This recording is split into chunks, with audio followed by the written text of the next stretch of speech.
আপনারা এখানে কিছু তাহিরির ভক্ত আছেন না নাই? আছে? নেই? আছে, তাহিরির ভক্ত আছে। গিয়াসউদ্দিন তাহিরি ভক্ত আছে না কিছু? এখানে না থাকলেও আর এক জায়গায় তো আছে। ওনারা যখন ওই সরকার যখন ক্ষমতায় ছিল, এনারা তো কোরআনের কথা বলিনি, বরং কোরআনের বিরুদ্ধে কথা বলেছে আর ওই দালালদের পক্ষে দালালি করেছে। সেই দালাল এখন দালালি করতে হবে কার? যদি দালালি করতে হয় আল্লাহ এবং রসুলের পক্ষেই দালালি করো। তা না করে দালালি করেছে মুজিবারের, দালালি করেছে শেখ হাসিনা রহমাতুল্লাহ আলাইয়ের। এখন শেখ হাসিনাও শেষ, মুজিবারও শেষ, আমার তাহিরি ভাইও শেষ। এখান থেকে কয়েকদিন আগে এক মাহফিলে গেছে, পুলিশ দেশে তাড়া, অন্য জায়গায় একটা মামলা আছে, সেই আসামি ধরতে কিন্তু শেষ পর্যন্ত নদী পার হয়ে চলে গেছে, 7-8 দিন নদী পার হয়েছে, বিল খাল আড্ডে চলে গেছে। ভক্তরা কয়েকজন পুলিশকে মেরেছে, এখন বোধহয় 4টা না 5টা মামলা। উনি তখন বলেছিলেন নিশ্চয়ই আল্লামা সাঈদীর দোষ আছে, নতুবা জেলে গেলে কেন? আমরা এখন বলতে পারি নিশ্চয়ই তাহিরি তোমার দোষ আছে, নতুবা তুমি 7-8 দিয়ে নদী পার হইলি কেন দুলাভাই?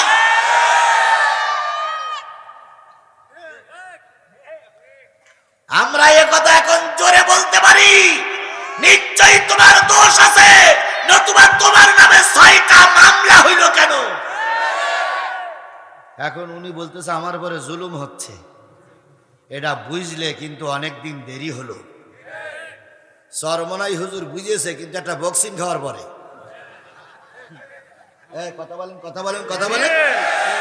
চরমনাই হুজুর বুঝেছে, কিন্তু কি খাওয়ার পরে?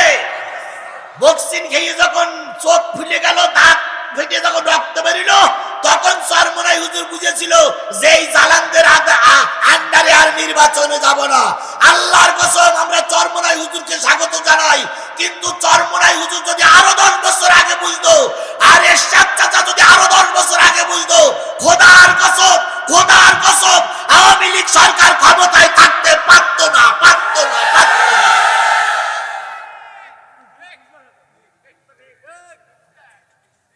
বিএনপি জামাত যখন বয়কট করেছিল, তখন যদি এই জাতীয় পার্টি আর এই চরমনাই হুজুররা বয়কট করত, একটা পিরিয়ডের জন্য শেখ হাসিনার স্বৈর শাসক টিকে থাকতে পারত না। এখন ভাব দেখাও, তাই না? ভাব দেখাও, কত রকম নাচানাচি করলে ঢেলিয়ে দেই।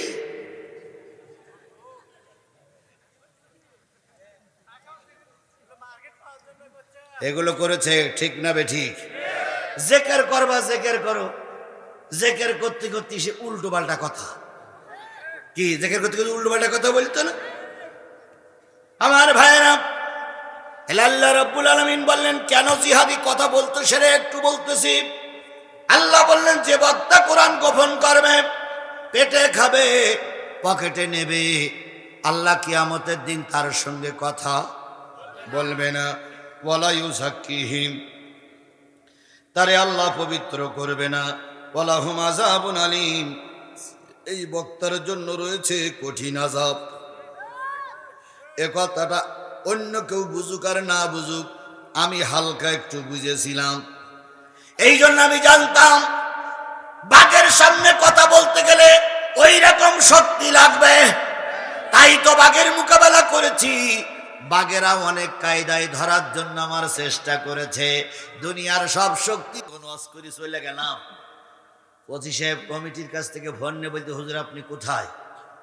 তাই আমি বললাম আমি কুষ্টিয়া পার হচ্ছি। আমরা তো ধরার জন্য বসে আছি। হ্যাঁ, আপনারা থাকেন, পরের মাহফিলে দেখা হবে। বলুন সেদিন এই বিপদের থেকে বেরিয়ে যাওয়ার কোন রাস্তা ছিল আল্লাহর সাহায্য ছাড়া? সেদিন কেন রিস্ক নিয়েছিলাম? আল্লাহ বলেছেন যে এই বক্তা খাবে নিয়ে যাবে, কিয়ামতের দিন আল্লাহ তার সঙ্গে কথা বলবে না। ওয়ালা ইউযাক্কিহিম ওয়ালাহুম আযাবুন আলীম, তার জন্য রয়েছে কঠিন আযাব। ওই কঠিন আযাবের ভয় যারা করত সেই সময় বাতিলের কাছে তারা মাথা নত করেনি। তাহলে সেই সময় জীবনের ঝুঁকি নিয়ে বলতাম কি, এখনো বলতেছে কি?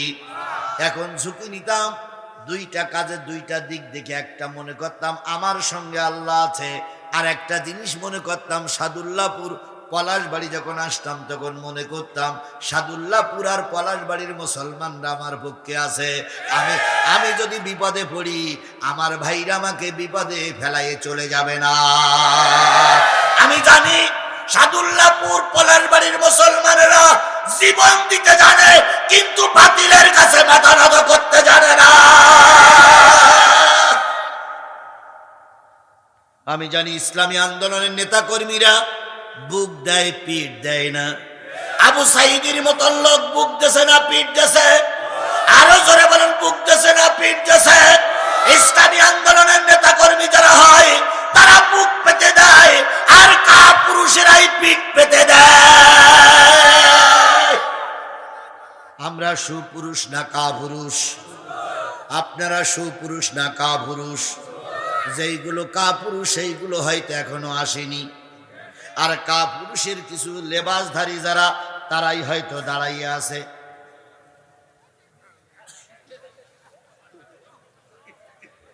মনে হয় ওই গ্রুপের গ্রুপ বলে মনে হয় না, দাঁড়াই আছে, এখনো দাঁড়াই আছে। আলহামদুলিল্লাহ। আসলে এই এলাকার লোক, জ্ঞানী লোক তো অল্প কথাই বোঝে, বেশি কথা বলে না। আল্লাহ আমাদেরকে দিনের খাতিরে, ইসলামের খাতিরে কবুল করুক। সকলে বলুন আমিন। আরো জোরে বলেন আমিন, আরো জোরে। তাহলে আপনারা বীর পুরুষ না কাপুরুষ? তাহলে বীর পুরুষ যদি হন তাহলে আজকের ময়দানে বীর পুরুষের পরিচয় দিতে হবে।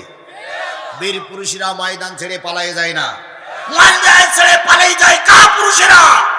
তাহলে আমি এখন কোরআনের কথা শুরু করব। যারা বীর পুরুষ তারা মুনাজাত না করে যাবে না। যে কোটা কাপুরুষ সে কোটা বিভিন্ন ছল চতুরি করে চলে যাবে। এখনই খেয়াল করবেন কেডা কাপুরুষ আর কেডা বীর পুরুষ। বৃক্ষ তোমার নাম কি? ফলে পরিচয়, এখনই পরিচয় হয়ে যাবে। আল্লাহ আমাদের কবুল করুক। আমি আপনাদের সামনে সূরা কমার 3টা আয়াত তেলাওয়াত করেছি। 3টা আয়াতের পরে ভিত্তি করে খুব রাত করব না, যেহেতু শীত। 12টার ভিতরেই ক্লোজ করবে ইনশাআল্লাহ। এতটুক সময় কোরআনের জন্য কি দেওয়া যাবে? জোরে বলেন, দেওয়া যাবে? এখন 11টা বেজে গেছে প্রায়। যদি 50 মিনিট কথা বলি তাহলে আর মাত্র 50টা মিনিট সময় আছে। ইতিমধ্যে প্রায় 45 মিনিট কথা বলেছি, আর 45টা মিনিট কথা বলবো। এই 45টা মিনিট পেশাব লাগুক, পায়খানা লাগুক, যত সমস্যা হোক, ময়দান ছেড়ে কাপুরুষের মতন পালিয়ে যাওয়া যাবে না। কারা কারা রাজি আছেন? 2 হাত উঁচু করে আল্লাহরে দেখা। জোরে একটা তাকবীর হবে। নারায়ে তাকবীর, লিল্লাহি তাকবীর। আল কোরআনের আলো, তোমার নেতা আমার নেতা। হক তামাম। বন্ধুগণ, তাহলে আমরা শেষ মোনাজাত করে যাব ইনশাআল্লাহ। বলুন তো, এই পৃথিবীতে 2টা ঘর খুব পবিত্র, একটা হলো মসজিদ আর একটা হলো, আচ্ছা বলুন তো, মসজিদের দাম বেশি না মাদ্রাসার দাম বেশি? মসজিদের দাম বেশি, ঠিক তো? 100%। বলুন তো, প্রাইমারি স্কুলের দাম বেশি না বিশ্ববিদ্যালয়ের দাম বেশি? বিশ্ববিদ্যালয়ের দাম বেশি, ঠিক তো? ঠিক ঠিক ঠিক। ঘুরে আসলে হবে না তো ভাই।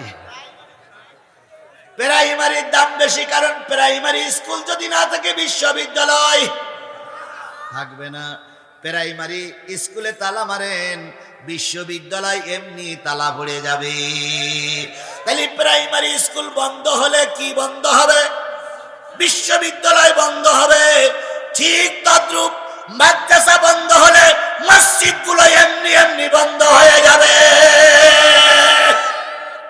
মসজিদ আল্লাহর ঘরেরা ঠিকই আছে, আমি অস্বীকার করি না। তবে মাদ্রাসা যদি বন্ধ হয়ে যায় মসজিদগুলো বন্ধ হয়ে যাবে। হেফজখানার থেকে হাফেজ বাহির হলো না, মাওলানা বাইর হলো না কওমি মাদ্রাসাতে আলিয়া মাদ্রাসার থেকে, তাহলে বলুন তো মসজিদ ইমামতি করবে কেডা?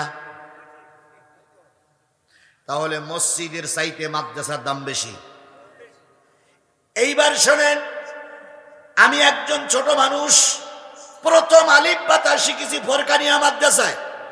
কথা বলেন ঠিক না বেঠিক? আজকের যে মাদ্রাসার জন্য দৌলতপুর রহমানিয়া নুরানি হাফিজিয়া মাদ্রাসার জন্য মাহফিল হচ্ছে, আমরা কি আশা করতে পারি না এই মাদ্রাসার ছাত্ররা একদিন মামুনুল হক হবে? এটা আমরা আশা করতে পারি না? এটা আমরা আশা করতে পারি না যে এই মাদ্রাসার ছাত্ররা একদিন কি হবে? মামুনুল হক হবে। এই মাদ্রাসার ছাত্ররা লেখাপড়া শিখে একদিন আজারির ভূমিকা পালন করবে। এই মাদ্রাসার ছাত্ররা একদিন সাইদির ভূমিকা পালন করবে। কথা বলেন ঠিক না বেঠিক? কারণ যতগুলো নেতা তৈরি হয়েছে সব লোকালয়ের থেকে উঠে এসেছে। মতিউর রহমান নিজামীর বাড়ি গেছেন আপনারা? একেবারে প্রত্যন্ত অঞ্চলে বাড়ি। আল্লামা সাইদির বাড়ি গেছেন? একেবারে নদীর সাইডি বাড়ি। মুজিবারের বাড়ি গেছেন? একেবারে ডোবার ভিতরে বাড়ি। জিয়ার বাড়ি গেছেন? একেবারে ওই নদীর কিনারায় বাড়ি। এরশাদের বাড়ি গেছেন? আম বাগানে না কাঁঠাল বাগানের মাঝখানে টুক করে একটা বাড়ি করেছে। তাহলে সব নেতারা আসছে নিচের থেকে। কথা বলেন ঠিক না ঠিক? এমন একটি হতে পারে এই মাদ্রাসার থেকে বিশ্ব নন্দিত আলেম বেরিয়ে আসতে পারে। এই জন্য এই প্রতিষ্ঠানটা টিকাই রাখা দরকার আছে না নাই? আপনারা কি কোরআনের পক্ষে না বিপক্ষে? এক্ষুনি প্রমাণ হবে কোরআনের পক্ষে না বিপক্ষে। তাহলে এই মাদ্রাসা যদি আপনারা টিকাই রাখতে চান, দুইটা জিনিস করা লাগবে। কয়টা? এক নম্বর কাজ হলে এই মাদ্রাসায় ছাত্র দেওয়া লাগবে। টাকা আছে, বিল্ডিং আছে, 145 জন হুজুর আছে, ছাত্র নাই। মাদ্রাসা বন্ধ না খোলা? বন্ধ না খোলা? আবার হুজুর একটাও নেই, 100 জন ছাত্র আছে। এই ছাত্ররা চাঁদা তুলে হুজুর ম্যানেজ করবে। কথা বলেন ঠিক না বেঠিক? তাহলে হুজুর না থাকলেও প্রতিষ্ঠান চলবে, ছাত্র না থাকলে প্রতিষ্ঠান চলবে না। তাহলে এক নম্বর কাজ হচ্ছে ছাত্র দেওয়া লাগবে। রাজি? যার যতটুকু সামর্থ্য আছে সেই সামর্থ্য অনুযায়ী ছাত্র দেবো। 2 নম্বর, ছাত্র আছে, সব আছে, বিল্ডিং নাই, হুজুর নাই, ছাত্ররা বসার জায়গা পাবে না, বাধ্য হয়ে ছাত্ররা অন্য মাদ্রাসায় ভর্তি হবে। তাহলে এখানে দুটো জিনিস দরকার, প্রতিষ্ঠানের অর্থের দরকার, আর দরকার ছাত্র। ছাত্র আমরা দেব আর প্রতিষ্ঠানে কিছু অর্থ দেব। যা দিয়েছেন, ওখানে বসে বসে শুনতেছিলাম, যা দিয়েছেন মাহফিলের অর্ধেক খরচের টাকাও এখনো উঠেনি।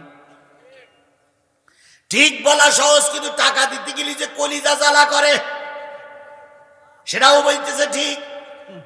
ফেরাউন ভেস্তে যাবে, ওটাও ঠিক। ফেরাউন দোজখে যাবে, ওটাও ঠিক। আদম আলাইহিস সালাম দোজখে যাবে, ওটাও ঠিক। ঠিক বলার সময় হিসেব কিন্তু বলতে হয় ভাই, যে কোনো কাজে ঠিক বলা যাবে না। হ্যাঁ, এবার তাহলে আমরা প্রতিষ্ঠানে যা টাকা দিয়েছিস মানসম্মত হয়নি। কথা বলেন ঠিক না ভাই ঠিক? আগের হুজুর যা চেষ্টা করেছে আলহামদুলিল্লাহ। এবার আমি আপনাদের কাছে বলি, আমি মুসাফির, আমি একজন মাজলুম, আমার নামে 20টা মামলা, 5টা দিন ওরা আমার কায়না ঘরে রেখেছিল। আমি মুসাফির, আমার দোয়া আল্লাহ ফিরাইয়ে দেবে না। আজকের মাদ্রাসার প্রতিষ্ঠাতা আব্দুর রশিদ আকন্দ মারা গেছে, আসার সময় তার কবরটা জিয়ারত করেছি। এখন হাজার হাজার মানুষ নিয়ে দোয়া করব। ও আমার ভাই, আপনার বাবা মা দাদা দাদি কেউ কি কবরে নাই? আছে। তাহলে কোরআনের পরে 50-100 টাকা দিয়ে তাদের জন্য একটু দোয়া করতে হবে। যদি 100 টাকা না থাকে 20টা টাকা দিতে হবে, তবু কোরআনের কিছু টাকা দিয়ে দোয়া নিতে হবে। আপনারা কি কোরআনের পক্ষে কিছু সাহায্য করতে রাজি আছেন? কারা কারা রাজি? একটু হাত উঁচু করে দেখান। কোরআন তুমি দেখে রাখো, কোরআন তুমি দেখে রাখো। তোমার বান্দারা হাত উঁচু করেছে টাকা দেবে বলে। যদি এরপরে টাকা না দেয় তাহলে বুঝতে হবে ওরা হলো টুপিওয়ালা মুনাফিক। বন্ধুগণ, তাহলে এবার সবাই পকেটে হাত দেন, আমিও হাত দেই, সবাই হাত দেন, আমিও হাত দিচ্ছি, সবাই হাত দেন। দেন দেন দেন দেন, সবাই হাত দেন, দেন, সবাই দেন। না, এখন প্যাকেট নিয়ে কেউ যাবে না, শুধু টাকাটাকে বের করি, টাকাটাকে বের করি, টাকাটা বের করি, সবাই মিলে বের করি, সবাই মিলে বের করি। এখন কেউ প্যাকেট নিয়ে যাবে না, খবরদার কেউ প্যাকেট নিয়ে যাবে না। কারা কারা বের করেছেন হাত তোলেন তো। 2 টাকা থাকলেও বের করতে হবে ভাই, 2 টাকা থাকলেও বের করতে হবে। এই এলাকার লোকগুলো আসলে অল্পতেই বোঝে, আলহামদুলিল্লাহ, অল্পতেই বোঝে, আলহামদুলিল্লাহ। এবার মঞ্চে যারা আছেন তারা একটু হাত তোলেন। আগে দেন আলহামদুলিল্লাহ দেন, এবার পকেটে যা আছে তাই হালকা হালকা দেন। আগে যা দিয়েছেন বেশি দিয়েছেন, এবার হালকা হালকা দেন। মাশাআল্লাহ। এইবার ছেলেরা কই, ছেলেরা কই? ওই সে হুজুরা, ছোট হুজুরা, ওরে বাপ রে বাপ, পাগড়িওয়ালা হুজুর, ছোট ছোট হুজুর। আয়, 3 হুজুর এক জায়গায় কেন? 3 হুজুর এক, তাড়াতাড়ি যে এইসব কোরআন বলে, এরা বলো জীবন্ত কোরআন, এরা বলো জীবন্ত কোরআন, এরা বলো মৃত্যু কোরআন নয়, এরা জীবন্ত কোরআন। এরা দেখেন আপনাদের কাছে গেছে কোরআন, এরাই কোরআন। দেন ভাই দেন, যা আছে তাই দেন। জি 500 টাকা, জি জি জি, যা আছে তাই দেন। দেন হুজুর দেন, আপনি শুধু নেবার তালে ব্যস্ত, দেন দিন, দেন ভাই দেন, কিছু দেন, ওই যা আছে তাই দেন। জি দেন ভাই, দেন 20 টাকা। ভাই আপনারা চেয়ারে বসে আছেন, দেন তো 100 টাকা দেন তো ভাই। মাশাআল্লাহ, 500 টাকা, 100 টাকা দেন ভাই, 100 টাকা দেন। 100 টাকা দিলে অনেক টাকা হবে। দেন ভাই, আপনারা চেয়ারে বসে আছেন। আল্লাহ কবুল করুন, আল্লাহ তোমার কবুল করুন, আল্লাহ তোমার কবুল করুন। দেন দেন ভাই, আপনারা দেন, দেন মনে হয়, দেন। মাশাআল্লাহ, জি জি জি, আপনি